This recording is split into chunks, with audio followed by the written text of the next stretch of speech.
Bonjour amis internautes, merci de nous rejoindre sur l'Économiste TV. Tout de suite, les faits marquants de l'actualité économique et institutionnelle. Cette troisième revue de la semaine démarre avec l'Économiste du Bénin par une actualité politique nationale.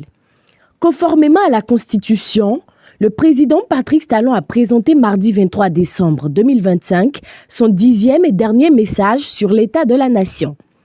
Il s'est félicité des progrès économiques et sociaux enregistrés en 10 ans, mettant en avant l'amélioration de l'accès à l'eau, à l'électricité et à l'éducation, ainsi que les avancées dans l'agriculture, l'industrie et le numérique. Défendant le renouveau démocratique, il a insisté sur les réformes politiques engagées pour mettre la démocratie au service du développement. Revenant sur la tentative de déstabilisation du 7 décembre 2025, il a salué la loyauté des forces de défense et de sécurité et la maturité du peuple béninois, réaffirmant sa confiance en l'avenir du pays à l'approche des échéances électorales de 2026. Place à l'actualité sportive avec le retour des Guépards du Bénin à la Coupe d'Afrique des Nations. 6 ans après leur dernière participation, les Guépards ont renoué avec la CAN. À l'occasion du premier match de la sélection, Canal+ a réuni des supporters béninois mardi 23 décembre 2025 au centre communautaire Eya à Kpakpa pour une diffusion collective de la rencontre face à la RDC. Malgré la défaite 1-0, l'initiative a renforcé l'élan de communion autour de l'équipe nationale.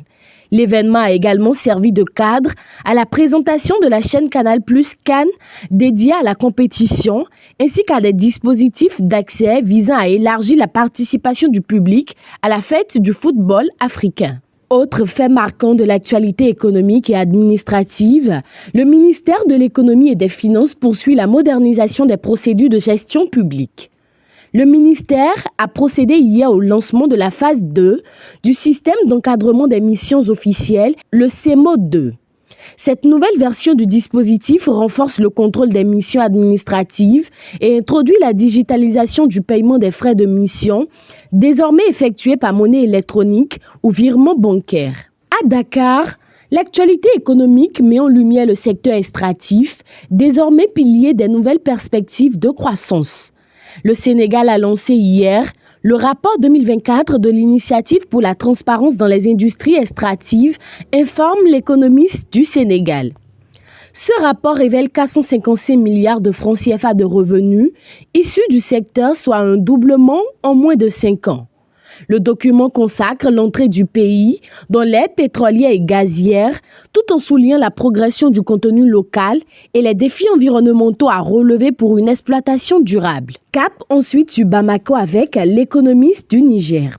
La diplomatie sahélienne s'est illustrée à travers une visite officielle à forte portée symbolique et politique. En marge du deuxième collège des chefs d'État de l'AES, le président nigérien Abdourahmane Tiani a rencontré la communauté nigérienne au Mali, réaffirmant l'engagement en faveur de la refondation et appelant à la solidarité nationale via le FSSP. Accueilli chaleureusement par son homologue malien Assimi Goïta et par la population, il a pris part à un sommet destiné à renforcer la Confédération des États du Sahel. Une visite qui s'est déroulée avec une importante délégation gouvernementale et militaire. Lomé à présent. L'actualité parlementaire a été marquée par l'adoption d'un ajustement budgétaire.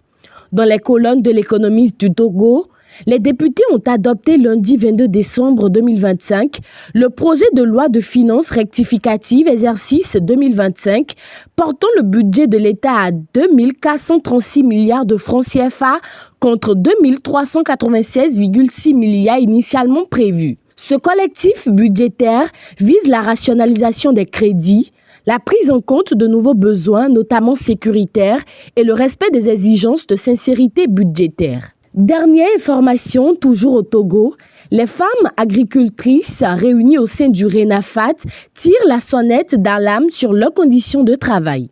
Pour ces productrices, une meilleure sécurisation foncière et des mécanismes de financement appropriés sont indispensables pour renforcer la résilience de l'agriculture féminine. Ainsi s'achève votre point de l'actualité du jour.